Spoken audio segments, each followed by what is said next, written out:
જૂનાગઢના કેશોદ તાલુકામાં 23 ઇંચ વરસાદથી જળબંબાકારની સ્થિતિ। કેશોદ તાલુકાના 10 ગામ પાણી ભરાતા સંપર્ક વિહોણા બન્યા।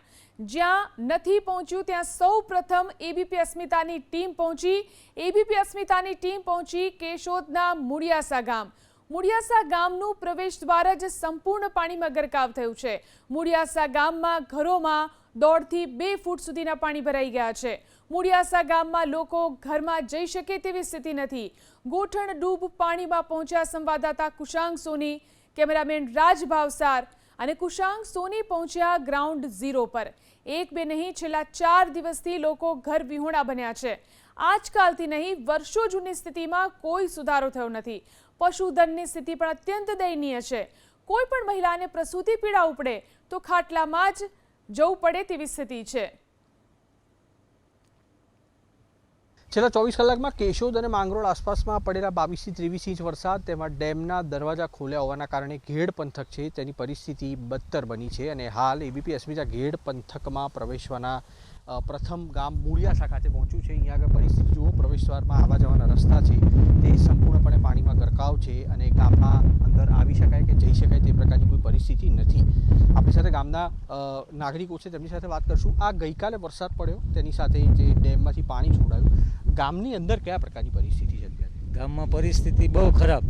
મને જો એક તો બી ક્યાંય જવાય નહીં, ટૂંકમાં માલઢોરની ખાસ હેરાનગતિ, માણસોની હેરાનગતિ બધી રીતે એમ। કેમ કે જો અહીંયાથી અમારે બાજુમાં જવાના છે ખરીદી કરવા, કંઈ પણ કરિયાણું કે કંઈ જવું હોય તો જવાય નહીં। ગામમાં દુકાનો બધું બંધ હોય, બરાબર। પછી માલઢોરની વ્યવસ્થામાં એમ વાત કરીએ ને તો માલઢોરે ભૂખા હોય, કેમ કે નિરણ ચારા, નિરણનું કોઈ રીતનું પોઝિશન થાય નહીં। કેમ કે અમે બધા વાડીમાં રહેવાવાળા છીએ અને વાડીએથી ખળ વાઢીને આવીએ તો આ પાણીના લીધે જઈ શકાતું છે નહીં। આ નાગરિકોને આટલી સમજ આવે છે તો પ્રશાસનને ખબર નહીં પડતી હોય કે આ ડેમના દરવાજા ખોલી નખાયા, કારણ કે આટલો વરસાદ હતો અને તેમાં ડેમમાં સ્વાભાવિક રીતે આવક થઈ હશે, પણ દરવાજો ખોલી નખાતા ગામમાં અત્યારે પરિસ્થિતિ ખરાબ બની છે। અંદર કેવા પ્રકારની પરિસ્થિતિ, ખાસ તો કોઈ મહિલાને જો ઇમરજન્સી ઉપડી હોય કે કોઈ પણ વ્યક્તિને હોસ્પિટલ જવાની જરૂર પડે તો આમાં તકલીફ તો પડે। પાણી આવે ને તો એવી પરિસ્થિતિ હોય કે કોઈ માંદું પડ્યું હોય અથવા ઢોર બીમાર પડ્યું હોય અથવા કોઈ વાડી વિસ્તારમાં પ્રોબ્લેમ બન્યો હોય તો કોઈ વસ્તુ આવી નથી શકતી, નથી એમ્બ્યુલન્સ આવી શકતી, નથી 2 વ્હીલ, નથી 4 વ્હીલ કે નહીં ટ્રેક્ટર। તો માણા ખાટલા ઉપર લઈ અને એને પહોંચાડવો પડે, તો કાં મઢડા પહોંચાડવો પડે અને કાં જોનપુર પહોંચાડવો પડે। તો જોનપુર કરાર રહ્યું ત્યાં વાહનની વ્યવસ્થા થાય અથવા મઢડા થાય। ત્યાંથી અહીંયાથી ત્યાં સુધી કેવી રીતના લઈ જવા પડે? અહીંથી તો અમે ખાટલા વડે, હા, કોઈ ડિલિવરી કેસ હોય અથવા કોઈ એવું આફત આવી પડી હોય કુદરતી, તો એને ખાટલા ઉપર લઈ બેસાડી અથવા બેસી શકે એમ હોય તો બેસાડી દઈએ, સૂઈ જાય તો સુવડાવી અને 4 આદમી 5 આદમી ખાટલો ઉપાડી અને એને અહીંયા પહોંચાડવો પડે। પછી છાતી પાણી હોય કે ગરા ઉપર પાણી હોય, પછી એકબીજાની મદદથી એને પુગાડવો પડે, બાકી કોઈ વાહન વ્યવસ્થા અહીંયા નથી થતી। અચ્છા, આજે પહેલું બિલ્ડિંગ અહીંયા આગળ દેખાઈ રહ્યું છે, પહેલી ઇમારત દેખાઈ રહી છે, એ શેની ઇમારત છે ને કેટલી પાણીમાં હશે લગભગ? આ જે દેખાઈ રહી છે આ ઇમારત કઈ છે? આવી આ પહેલી છે? આ છે હાઈસ્કૂલ છે। અચ્છા, એ આખી પાણીમાં છે? આખી પાણીમાં? હા, એમાં અત્યારે પાણી છે। હા, એમાં હાઈસ્કૂલની અંદર 1 ફૂટથી 1.5 ફૂટ પાણી થઈ જાય। વધારે જે પૂર આવ્યું હોય તો 4 થી 4.5 ફૂટ પાણી થઈ જાય। લોકોના ઘરમાં કેવા પ્રકારની પરિસ્થિતિ? બસ આવી પરિસ્થિતિ, પાણીમાં કાંઈ થતું નથી, ખાટલા ઉપર બેસીને બધું કરવું પડે। ગેસનો ચૂલો હોય અથવા ખાટલા ઉપર રાખી અને રોટલા શાક બનાવીને ખાઈ લેવું પડે, બાકી નીચે તો પાણી હોય। આ કેટલા વર્ષની પરિસ્થિતિ હશે આવી? આ પરિસ્થિતિ તો મને તો 43 વર્ષ થયા। 43 વર્ષ થયા તો હું આની આ પરિસ્થિતિ જોતો આવું। હવે આવતી જે પ્રજા છે એના માટે જે હવે કાંઈ સારું થાય તો ભલે, બાકી આ અમે જે જિંદગી કાઢી આ 43 મને થયા એવી તરહ કાઢવી પડે। અચ્છા, 43 વર્ષથી આવી જ પરિસ્થિતિ છે, તેમ છતાં પણ કોઈ સુધાર નથી? આ તો કારણ કે ચોમાસામાં તો આ થતો જ હોય। હા, ચોમાસું આવે ને ત્યારે જ, બાકી કાંઈ ન હોય, રસ્તા ખુલ્લા હોય અને હોય 3 થી 4 દી પૂરતું। તકલીફ કેટલી હોય? 4 દી પૂરતું, પણ હેરાનગતિ પારાવાર હોય। હા, બાકી ખબર જ ન હોય। પાણી આવે તો 4 દી પૂરતું હોય।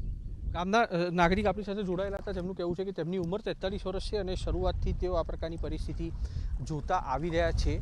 ઘરોની અંદર 1-1.5 ફૂટ પાણી છે। ગામમાં જવાનો પ્રવેશ દ્વાર છે તે અત્યારે પાણીમાં ગરકાવ છે અને તેના કારણે થઈને સંપૂર્ણ રીતે ઘેડ પંથકના 20 જેટલા ગામો છે તે અત્યારે સંપૂર્ણ રીતે સંપર્ક વિહોણા છે। કેમેરામેન રાજ ભાવસા સાથે કુશાંગ સોની, એબીપી અસ્મિતા, કેશોદ। તો જૂનાગઢના માંગરોળમાં 22 ઇંચ વરસાદથી સ્થિતિ વિકટ બની. માંગરોળના બંદર વિસ્તાર પાણીમાં ગરકાવ. જ્યાં હજી સુધી નથી પહોંચ્યું પ્રશાસન, ત્યાં એબીપી અસ્મિતાના સંવાદદાતા અર્જુન વાળા પહોંચ્યા. કેમેરામેન હિતેશ વાળા પહોંચ્યા બંદર વિસ્તારમાં. કેમેરામેન હિતેશ વાળા સાથે સંવાદદાતા અર્જુન વાળાએ અહીં લાઈવ રિપોર્ટિંગ કર્યું. બંદર વિસ્તારમાં હોડી વગર જવું અશક્ય છે. એબીપી અસ્મિતાની ટીમ બંદર વિસ્તારમાં પહોંચી. બંદર વિસ્તારમાં અનેક ઘરો પાણીમાં ગરકાવ થયા. ઘરોમાં પાણી ઘૂસી જતા ઘરવકરીને મોટું નુકસાન થયું. વરસાદે વિરામ લીધા બાદ પણ હજી સુધી પાણી ઓસર્યા નથી. બંદર વિસ્તારના દ્રશ્યો છે, જોઈ શકાય છે કેટલું પાણી આ વિસ્તારમાં છે. માંગરોળનો આ બંદર વિસ્તાર છે, જ્યાં જુઓ ત્યાં પાણી જ પાણી દેખાઈ રહ્યું છે. 22 ઇંચ જેટલો વરસાદ જરા વિસ્તારમાં પડ્યો છે. લોકોના ઘરમાં પણ ઘૂંટણ સુધીનું પાણી ભરાઈ ચૂક્યું છે. જૂનાગઢના માંગરોળમાં ગઈકાલે જે વરસાદ વરસ્યો છે તેણે અનેક વિસ્તારોમાં જળબંબાકાર કર્યું છે. જે માંગરોળનું બંદર વિસ્તાર છે, દ્રશ્યોની અંદર હું આપને બતાવી જોઈ શકાય છે કે આ બંદર વિસ્તારના દ્રશ્યો છે. અહીં ઘરોની અંદર ક્યાંક ગોઠણ સમા તો ક્યાંક કળ સમા પાણી ભરાયા છે. લોકો પર પારાવાર મુશ્કેલીમાં મુકાયા છે. અમે બોટ મારફત આ ઘરોની અંદર પહોંચ્યા છીએ. એબીપી અસ્મિતા આ વિસ્તારની અંદર પહોંચ્યું છે. જોઈ શકાય છે વધારે પાણી છે. અનેક વિસ્તારોમાં કળ સમા તો ક્યાંક ગોઠણ સમા પાણી છે. લોકો પર પારાવાર મુશ્કેલીમાં છે, કેમ કે ગઈકાલથી જ આ પરિસ્થિતિ આ વિસ્તારની અંદર છે.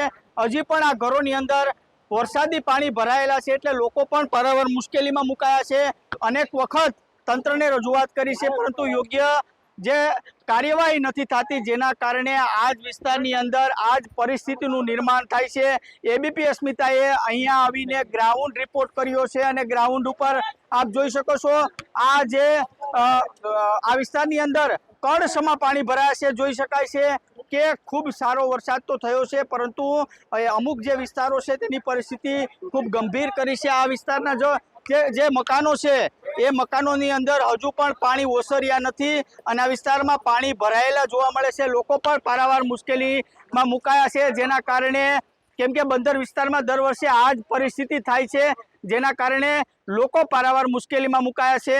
અનેક વિસ્તારોમાં હજુ પણ પાણી ઓસર્યા નથી, જેને લઈને આ વિસ્તારના લોકો છે તે પારાવાર મુશ્કેલીમાં મુકાયા છે. અર્જુન વાળા, એબીપી અસ્મિતા, માંગરોળ.